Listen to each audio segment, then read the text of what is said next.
Começa agora mais um episódio do G Eventos Cast e hoje uma convidada muito especial que vai falar com a gente sobre contratos. Isso mesmo, gente, porque quando a gente decide casar é preciso pensar nos contratos. E com vocês, Aline Minato, minha amiga maravilhosa, advogada, que vai compartilhar um pouquinho do conhecimento dela aqui com a gente. Aline, seja muito bem-vinda. Obrigada, Gi. Obrigada pelo convite. Estou muito lisonjeada de estar participando, estar trazendo mais informações, ainda mais neste assunto que, né, querendo ou não, é algo, às vezes acaba sendo polêmico, mas pode ser leve e muito prazeroso. Sim, até porque quando a gente pensa em casamento, né, Aline, o processo ele tem que ser leve, mas a gente não pode esquecer dos processos burocráticos que a gente tem nessa caminhada, né? Exatamente, a parte documental, né? Querendo ou não, estou me preparando, pensando em instituir família, pensando em instituir, fazer o casamento, então é necessário estar prestando atenção na parte documental, porque eu sei que é algo muito legal, né? Essa parte é encantadora, estar escolhendo, verificando vestidos, né? Cuidando da parte de eventos e tudo mais, mas a parte documental, sem sombra de dúvidas, é muito importante. Até porque quando a gente pensa nessa parte de contratos, né, Aline, a gente pensa assim, ó, num casamento sólido, num casamento que ele tá começando com verdades, é um casamento que ele vai ter leveza, né? Porque as pessoas quando casam, elas têm que entender que elas também vão casar no civil, que vai ter um contrato que é super natural, até porque afinal de contas, não seria uma empresa, né? Mas assim, é uma instituição.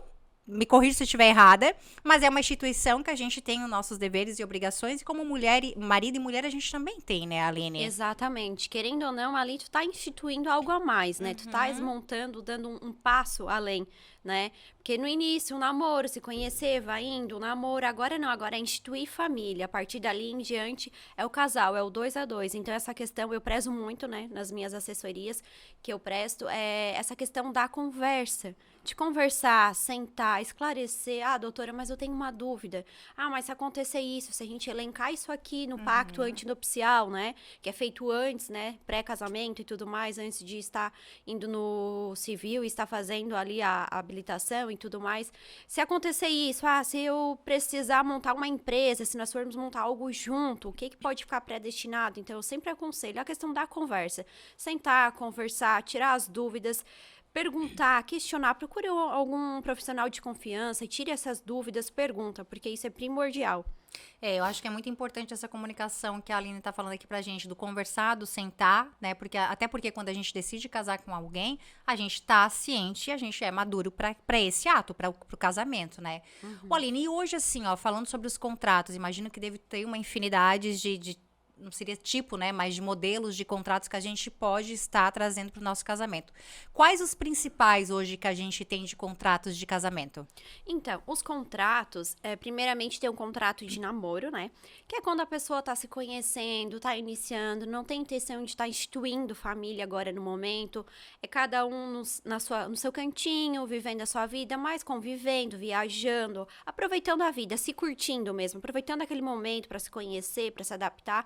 Então, tem um contrato de namoro. Mas esse contrato de namoro seria o quê? A pessoa está morando junto ou não? Particularmente, elas podem elencar uma semana um na casa do outro, outra semana na casa, sabe? E vice-versa. Mas ali vai ser delimitado que não tem a intenção de instituir família, justamente para não vislumbrar a questão da união estável. Porque a partir do momento que tu vá morar junto, que tu tá na intenção de instituir família, de ter filhos, querendo ou não, isso já é uma união estável. Então, o contrato de namoro, ele já vem resguardando, porque lá na pandemia aconteceu algumas situações, né? Ter que ficar a quarentena, e aí acabava já começando a morar junto, mas no final não era isso que queria, era apenas namorados e tudo mais. Então, para essa questão de resguardo, de bem patrimonial e tudo mais, foi instituído o contrato de namoro, justamente para essas pessoas que agora no momento não têm intenção. Mas nada impede elas de, no futuro, desfazer este contrato de namoro e ir lá estar dando a entrada na habilitação para fazer o casamento. E aí escolher o regime que melhor lhe vier para... Ô, Aline, e assim, ó, tô namorando e de repente meu namorado foi lá pra casa e começou a ficar. Quando eu vi, deu um ano que a gente tá junto e ele morando comigo. E a gente não tem esse contrato de namoro. Isso já é uma união universal?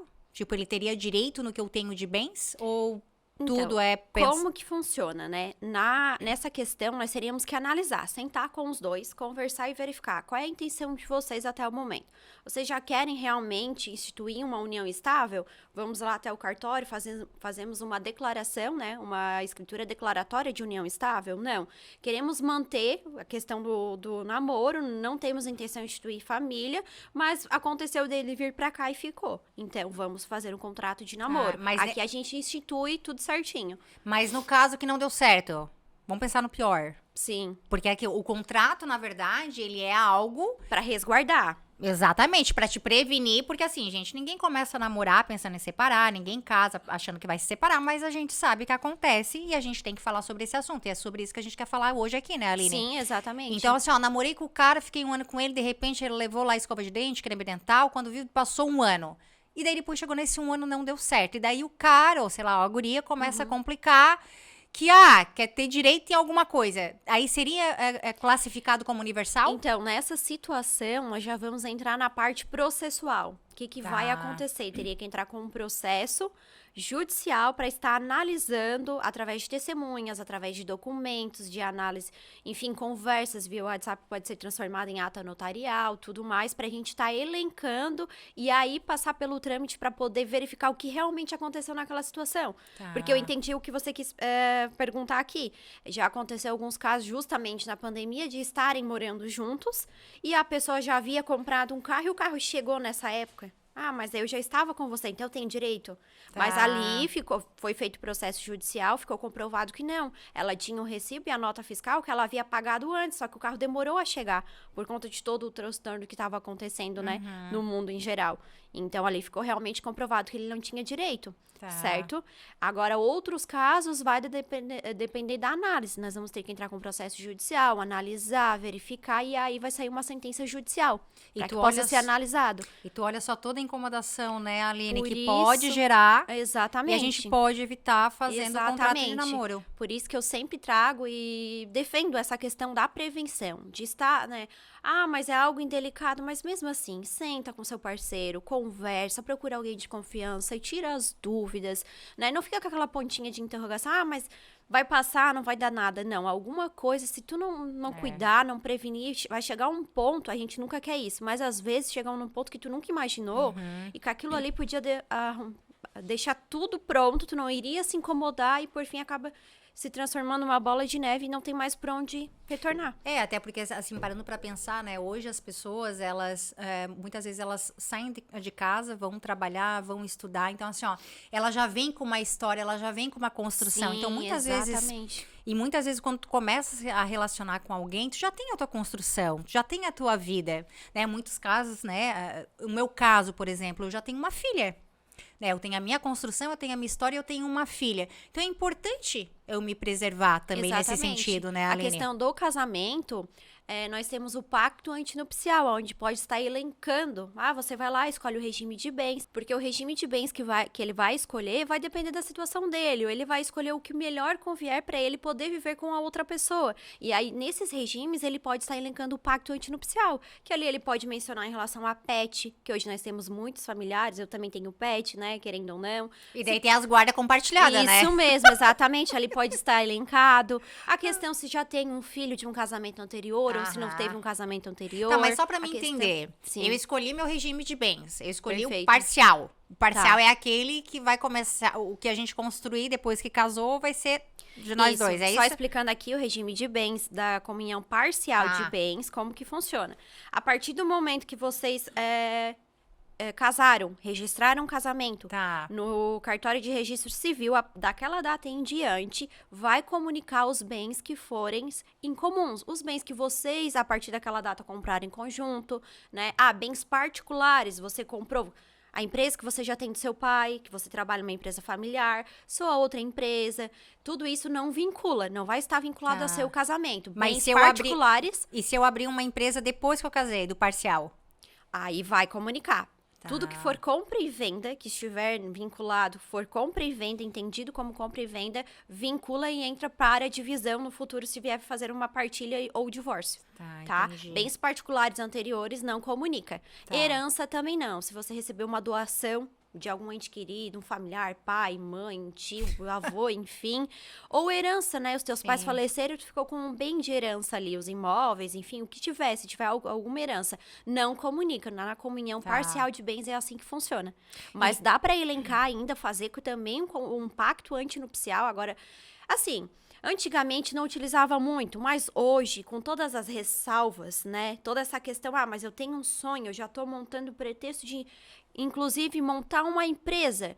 Aí a pessoa diz, mas eu não... Pode montar, é sua, não tenho interesse. Faz o pacto, menciona isso no pacto, que é uma vontade das partes. Que é um contrato dentro do... Isso, o pacto antinupcial é como se fosse um contrato. Ele leva o nome de pacto, porque tu tá pactuando que vai reger o teu regime pra quando tu já estiver casada, convivendo com aquela pessoa. E eu posso fazer ele em qualquer momento ou tem que ser feito junto O pacto antinupcial é feito antes. Tá. É feito antes. Você vai até o cartório, pega toda a documentação, é feita a lavratura do pacto. Eu acompanho, tem vários clientes que a gente acompanha. Eu mesmo monto as cláusulas do pacto antinupcial. Incluímos cláusulas, né, claro, dentro da lei, mas é a vontade das partes. Ali eles estão pactuando, é como se fosse realmente um contrato.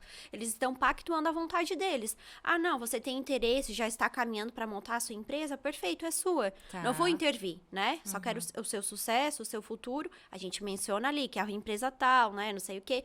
Coloca tudo certinho dentro da lei. Como tanto outras coisas que podem serem feitas. Tá. Ô, Aline, é dentro desse pacto que entra essa questão que hoje, assim, eu percebo que existe um pessoal, né? Uma parcela das pessoas que estão casando que estão colocando essa questão da traição nos contratos. Exatamente, é dentro do pacto perfeito. Que se coloca? Ali dá para colocar uma multa, uma cláusula, né? Com uma multa rescisória em relação a isso.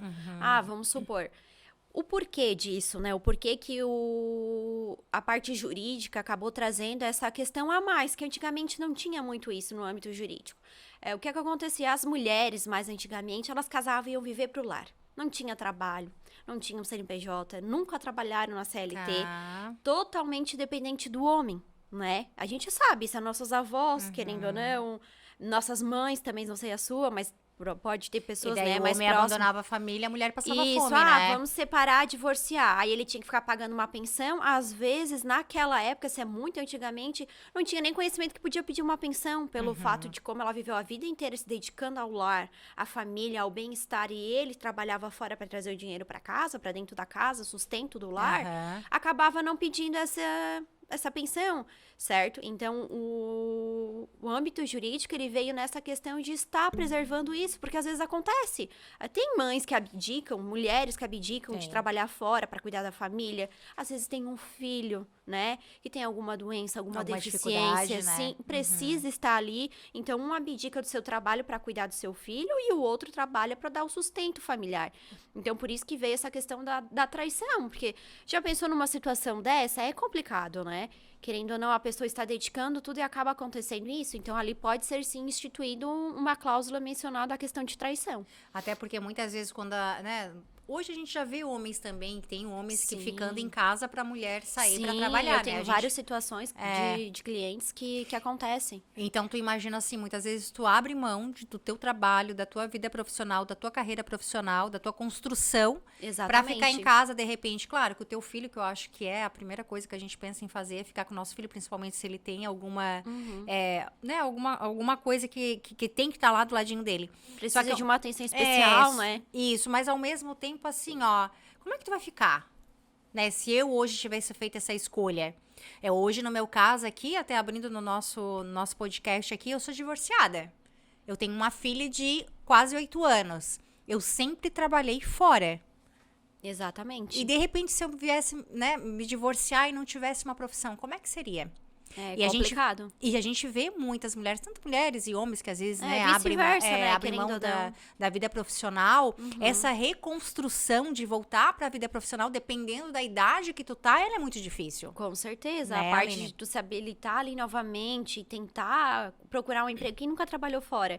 Talvez, às vezes, não tenha um estudo ou não tenha um ensino fundamental completo, ensino médio completo. E algumas profissões exigem, né? Para você passar ali numa seleção, você precisa ter, querendo ou não, concluído ensino médio ou fundamental. Então, essa parte, eu acredito que ela vem, a cláusula para incluir a questão de traição, ela vem no sentido de estar amparando e ajudando mesmo, sabe? Ah, não, mas tem famosos, como já aconteceu, né? Que aconteceu e a cláusula era exorbitante do valor. Não, claro, aqui a gente não quer, né? Querendo ou não. Mas ela seria, esse pacto, a gente poderia colocar o quê? Uma pensão por um determinado tempo para aquela pessoa voltar para o mercado de trabalho? O pacto pode ser estipulado, ou pensão, vamos supor, se chegar a ocorrer o divórcio, né? Tá. Entre as partes. A pessoa não trabalhava, ambas das partes ali, não trabalha. Uma não trabalha. Pode já instituir que a partir do momento que chegar a acontecer por um certo tempo, vamos por 1 ano, 2 anos, ela vai ter o direito de estar recebendo uma pensão. Tá. Por conta disso, até ela voltar procurar um trabalho, se habilitar, estudar, enfim, tudo mais. Então, a gente pode estipular prazo. Pode ser mencionado isso. Pode ser mencionado também a questão da cláusula por traição. Então, aí tu menciona um valor, 10% do rendimento total que a família tinha, né? Tá. Vamos supor assim. Ou, não, 100 mil reais. Isso é tudo pactuado entre as partes. As partes vão eleger ali, e se tiver de acordo com a lei, que não for nada exorbitante, que passe do que a lei disponha, a gente pode estar mencionando sim. Que não tem bem nada a viável. ver com a pensão da criança, né, Aline? Que não tem Não, nada a ver. nada né? a ver. A pensão da criança também pode elencar ali. Caso venha ter filho e aconteça alguma coisa, vai ficar estipulado. Não, desde já no momento, a partir do momento que nós vamos casar no civil, né, vamos criar uma conta específica e vamos jogar um dinheiro para o futuro, para o nosso filho. Também pode acontecer. Querendo ou não, tem muitas famílias que já pensam nisso. Já vamos colocar uma poupança lá e vamos jogando um valorzinho. É um planejamento É um financeiro, planejamento, né? é o que eu falo, é o planejamento sucessório e matrimonial. Aham. E isso é muito importante, porque querendo ou não, tudo isso que nós estamos falando aqui hoje é esse planejamento. É tu planejar para o futuro para te não se incomodar, né? Já pensando lá além. Porque vai que acontece alguma coisa, que a criança nasça, que tem algum problema, querendo ou não, como a gente sabe que às vezes acontece, tu já tem um planejamento. E tudo isso pode ser elencado no pacto. E já pensando, né, na própria educação dela, Sim, né, como é que vai ser, a querendo gente ou não não. sabe qual é a profissão que ela vai escolher no futuro, mas a gente sabe que tem algumas faculdades que dificultam um pouco a questão Sim, financeira, né? Então, se tu já começa a se preparar desde novinha, provavelmente ela vai conseguir fazer, né? Então, é importante Exatamente. que a gente tenha esse cuidado. Mas, Aline, vamos voltar ali para os contratos de casamentos, né? Quais aí os mais usados pelos casais hoje, assim, na nossa atualidade, 2023? Então, o maior utilizado é o contrato de namoro. Assim, Tá. o que eu percebo, claro, tem pessoas casando, porque daí quando parte para a área de casamento, ele não é um contrato, assim, vamos dizer, tu precisa casar, né, no civil. Aí tem os regimes de bens a serem seguidos, Tá. onde você vai escolher. Mas o que eu vejo que está muito em alta, principalmente pessoas com idade mais madura, assim, eu Tá. digo, de 40 para cima, Tá. 35, tem pessoas até de 30.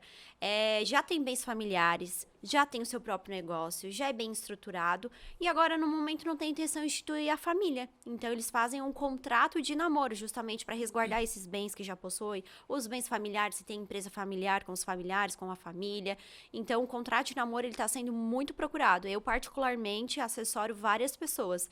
É Mas o mais buscado hoje em dia. Mas esse, no caso, é pro casal que tá namorando, que não tem pretensão Isso. de construção de família nesse momento, né? Mas hoje, para Exatamente. casamentos, quais são os regimes Então, mais utilizados? Para casamento, hoje é o regime da comunhão parcial de bens. Tá. Isso. Até tem pessoal que casa na universal, né? Querendo ou não, aí é obrigatório instituir o pacto e ali você vai lançar tudo que nós já falamos aqui. E tem os regimes obrigatórios, né? Que é a separação total de bens, que são as pessoas idosas acima de 70 anos, é obrigatório estar casando nesse regime. Não A lei sabia. impõe isso, a lei impõe isso, que é necessário estar casando pelo regime da separação total de bens. Por quê? Nossa. Querendo ou não, a pessoa já tem uma certa idade, já tem família, já tem patrimônio. A gente sabe que já aconteceu casos de pessoas interesseiras ir lá e casar. Não, mas daí a pessoa falece, vou ter direito. Pois é, mas isso já desvincula e não tem direito a agora nada. tu trazendo isso à tona, até inclusive eu li um caso recentemente de um senhor de 70 e alguma coisa, que casou com uma menina de 20 alguma coisa Sim. também, e depois ele veio a falecer e ela entrou na justiça, mas ela ganha? Vai depender Ou do tem- regime de bens. Provavelmente, se ele tinha acima da idade, que é o que a lei impõe, é separação total. O cartório, a partir do momento que eles vão lá para oficializar o casamento, eles já perguntam a idade, pegam os documentos e já verificam a idade. Não, o senhor é obrigado a casar por este regime. A lei impõe isso, né? Tá. Então, teria que seguir. Caso ele ainda não tivesse essa idade e casou algum outro regime que não fosse a separação total de bens, aí sim é o caso, como eu te comentei aqui com você, concreto, processo para estar analisando e tudo mais, e aí estar verificando, colocando na balança e ver os pontos. Até porque os filhos provavelmente vão vir reclamar, né? Sim, com certeza, querendo ou E nesse não. caso, vai que tem um filho. Ela fica grávida e ela tem um filho. Daí como é que fica essa situação? Porque daí, o negócio é eu complicar a tua vida aqui hoje, Aline. Eu quero Então, saber detalhes. Esse caso também é um caso bem polêmico. Uhum. Te confesso, nunca peguei uma situação assim com uma pessoa mais novinha, né, casada, Mas pode acontecer, Pode né? acontecer. E aí também vai pra discussão a questão, provavelmente os familiares vão pedir investigação de paternidade pra ver se realmente é. Então é todo um caso burocrático que tem que ser analisado com muita, mas muita calma. E provavelmente vai ter que fazer exame de investigação de paternidade, vai ter que comprovar.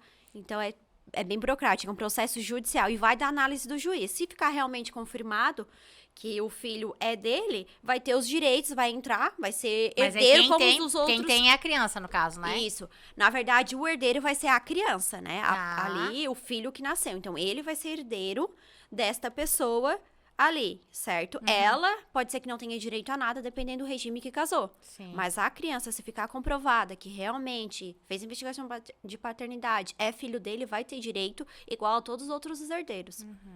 Da mesma maneira. É muito importante a gente fazer o contrato, pensar nele com carinho, analisar, sentar, comunicar. Ó, eu quero isso, eu quero dessa forma. Hoje, assim, nem tanto, assim, mas eu lembro que na época que eu casei, há 12, 13 anos atrás, e era um papo que eu sempre tive essa minha cabeça muito madura nesse Bem sentido. aberta. Nessa questão de contrato. Tanto que, assim, quando eu casei, eu não mudei nem meu nome. Porque... Não incluiu o sobrenome. Não, porque assim, Sim. eu pensei assim, Aline, ai, gente, vou botar o sobrenome do meu marido na época. Olha a incomodação que eu vou ter de mudar todos os documentos. Precisa fazer todos os documentos novos, exatamente. Sim, daí na época, né, tinha empresa e tudo mais, teria que mudar também todos os documentos, contrato social de empresa. Então, na época, eu decidi, não, eu não quero. E a gente também casou nessa comunhão parcial de bens, né? Então, assim, foi algo... Não cheguei a fazer o pacto nupcial ali, mas a gente fez tudo bem certinho, assim. E quando eu, né, vim a me divorciar, foi um processo muito tranquilo. Até porque eu e ele somos bem tranquilos, assim. A gente já sabia... Bem maduros, né? a gente já sabia exatamente o que era de um, o que era de outro. Então, assim, foi muito facilitado. Mas a gente sabe que geralmente não é assim. Né? Não é todos os casos. Tem casos e casos, né? É que muitas vezes, de repente, mesmo sendo um parcial, pode ir pro litígio, né? Sim, qualquer regime de bens que você casar, se não tiver acordo, não for consensual, todo ele parte pro processo. Seria o divórcio litigioso. Então, qualquer regime de bens, não teve um consenso, vai, até mesmo, a gente fez pacto, mas o pacto tá elencando, mas uma das partes, não, isso aqui não tá certo. Na hora eu não pensei isso, mas ele assinou, tem que entrar com processo judicial para o juiz analisar, apresentar os documentos, comprovar e estar analisando e verificando a situação concreta. E isso leva tempo, né, Aline? Sim. Isso leva tempo. Exatamente. Custo, desgaste emocional também, querendo ou não, para as partes, né? Até porque daí eles começam a brigar no processo. Até porque, assim, gente... Esse nosso episódio do podcast hoje é pra falar justamente pra isso. A gente não quer as pessoas quando casam, elas casam pra viverem felizes pro resto da vida. Mas a gente sabe que muitas vezes nessa caminhada pode acontecer, a gente pode se divorciar e daqui a pouco a gente vai achar outra pessoa, vai estar com aquela outra pessoa. E o quanto é importante a gente fazer essa prevenção e entender realmente o que a gente tá assinando. Porque às vezes, Aline, como eu tava até falando antes pra ti, as pessoas parecem que têm vergonha de falar. Sim, elas têm medo, né? Algo meio retraído. Ou de perder. Eu vou perder ele se eu falar o que eu quero. Ou até o que eu percebo, assim, a visão que eu tenho, que eu venho trabalhando muito essa questão, parece que tem medo. O advogado, assim, a gente, principalmente na minha área, né? O advogado, ele serve para as pessoas pensam que é só na hora que tem o problema. Mas não é prevenção. Não é só, ela é prevenção. A gente sabe que antigamente era só utilizado para quando tinha algum problema. Mas querendo ou não, hoje a gente pode evitar tantas coisas, né? A questão da área jurídica tá tão ampla, trazendo novas, igual a questão do contrato de namoro, quem que ia imaginar? Isso é novo, Aline? Sim, o contrato de namoro nasceu com a pandemia, é muito novo. Tá. Então, quem que ia imaginar que ia surgir um contrato de namoro que o STF iria liberar isso pra gente poder estar, né, sabe? Então, eu acho que essa questão de estar desmistificando para as pessoas. Não, realmente os advogados, eles são confiáveis, pode procurar eles antes, fazer uma consulta, tirar dúvidas, pedir assessoria, procuram, vão atrás dos seus direitos, tentam entender. Eu acredito que essa questão, eu trabalho bastante, essa questão da prevenção, né? Porque, querendo ou não só lá depois do problema, porque daí quando já tem um problema, ele já é um problema grave, já é muito maior, e aí tem a questão que precisa ser judicial. A gente sabe que o judiciário tá saturado, querendo ou não, são vários processos, né? E leva anos, né, Aline? Sim, Tem casos que pode levar anos, demora. Imagina quantas situações. Então, tudo, às vezes, pode ser resolvido lá no início. Sentar, 15 minutos de conversa, Eu quero decidir, isso, quero aquilo, exatamente, né? decidir e colocar no papel, né? Ou ir lá, não, vamos casar no civil, vamos, mas vamos fazer o pacto, então. Já deixar pré-determinado, que se chegar a acontecer alguma coisa, a gente nunca sabe o dia de amanhã. Sim, sim. Então, já tá ali prontinho, sabe? Até porque, assim, né, às vezes tu entra no relacionamento, ninguém entra no relacionamento pra terminar, tá, gente? Que a gente tá Sim. falando só da parte mesmo burocrática. Sim, do a que parte é o casamento. documental pra resguardar, Que é né? preciso. Mas assim, se parar pra pensar, eu vou lá, decidi casar, casei, tô feliz da vida, mas sei lá, daqui uns 3, 4 anos, infelizmente não deu mais certo, a gente mudou o nosso objetivo de vida, a gente As se pessoas separa. mudam, tudo tá Tudo mudando muda, né? Tudo constantemente. muda. A comunicação entre o Sim. casal muda, né? Exatamente. Então, assim, decidi que agora não quero mais, cada um vai seguir seu rumo. Se a gente vai para um litígio, esse litígio pode levar, sei lá, 3, 4, 5 anos, não sei, mas provavelmente isso, né? Sim, não tem data precisa, vai depender da situação, né? Quando eles querem resolver, né? Isso. Aí tu pensa, de repente, nessa caminhada, você encontra uma outra pessoa e você começa a se relacionar e você quer estar bem com aquela pessoa, você quer começar uma vida nova, daí você já entra toda com aquela energia negativa. Sim, porque você todo já entra aquele na confusão. embaraçamento, aquela coisa, sabe? Seguindo esse sentido, querendo ou não, quando tu já tá nessa situação de divórcio, ou nesse procedimento todo, que tem filhos menores, principalmente, né? Querendo ou não, a criança vai precisar de um acompanhamento, né? Profissional, vai precisar de um psicólogo. Então, bem maior ali na discussão são os filhos. Então, esse desgaste todo, eles acabam sentindo. Não adianta dizer que não. Eles sentem, eles percebem, eles vejam que os pais, né, não estão de acordo. Então, querendo ou não, essa questão de estar prevenindo, eu acho que previne até problemas futuros para os filhos, né? Querendo ou não. É trazer leveza, assim, Aline. E eu, assim, consigo trazer até minha história, assim. Eu gosto muito de compartilhar, porque eu acho que foi um divórcio de sucesso, gente. Ele foi de sucesso, assim. Sim, porque imagina. a gente se separou, a gente teve uma maturidade. Então, assim, ó, hoje a minha filha, ela é o que é, né? O desempenho dela na escola e tudo mais, porque a gente tem uma relação muito maravilhosa. Né? A gente, na verdade, assim, ó, que separou homem e mulher. Aham. Nós não se separamos como pais, né? Como pais, a gente... O bem mais precioso de vocês é ela. É Vocês ela. dão a atenção, dão um carinho, dão um Sim. amor. Mesmo você tendo seus afazeres, ele tendo os afazeres Sim. dele, se tem outra família ou não tem. Enfim, mas o bem maior vocês Sim, priorizaram, a que gente é priorizou. ela. Exatamente. E eu acho que a gente só conseguiu também fazer isso porque a gente foi muito maduro quando a gente casou. Exatamente. A gente sabia exatamente o que a gente queria, a gente fez o contrato tudo certinho. Nós entendemos que aquilo ali era necessário. Por mais que, não quero falar. Não, tu tem que falar. Tu tem que ver o que tu tem, o que É um tu não jogo tem. aberto, né? Precisa, é necessário. Maturidade. Exatamente. Aham. Então, assim, o nosso, né, o que a gente quis trazer hoje aqui, nesse nosso bate-papo, é justamente isso. Que é um assunto que é necessário, que a gente não pode botar esse assunto como tabu, que, não posso falar, não posso conversar. Não, tem que ser conversado, tem que ser falado, para que o casamento, ele já comece muito claro, né? Que a gente Bem alicerçado, né? Exatamente isso. que a gente entenda realmente onde está entrando, como está entrando, porque daí vai ser um casamento leve, duradouro, maravilhoso. Aline, muito obrigado por esse bate-papo maravilhoso. Eu adoro conversar contigo. Eu e a Aline, inclusive, a gente já fez live juntas. Eu adoro Exatamente. esse assunto de contratos. Não sou advogada, se não tenho essa expertise nesse assunto. Mas eu adoro conversar, não só sobre contratos de casamento, assim, mas eu acho que quando a gente está bem amparada, bem informada, a gente é muito assertiva nas nossas decisões. Exatamente. Né? Eu fico muito feliz pelo convite de poder estar aqui, né? Explicando um pouquinho dessa situação e estar trazendo o que o mundo atual hoje nos norteia, querendo ou não. Fico muito feliz. Adoro também participar da live, dos teus eventos e tudo mais. És uma pessoa encantadora. Muito obrigada. Fico muito feliz. Ai, que bom, Aline. Aline, onde é que as pessoas podem te encontrar? Onde é que elas podem buscar informações contigo? No meu canal no YouTube, né, Direito Cast, que inclusive até tem um podcast falando sobre esses assuntos, trazendo informações, né, da área jurídica, e também no Instagram, Aline CM Advogada. Obrigada, Aline. Muito obrigada por Obrigada. ter vindo aqui hoje conversar esse papo tão gostoso e tão importante. Eu que agradeço. Gostou do conteúdo? A Aline Minato trouxe pra gente aí várias orientações. Você se identificou com algum regime de bens? Se você gostou, curte, se inscreve e compartilhe com seus amigos.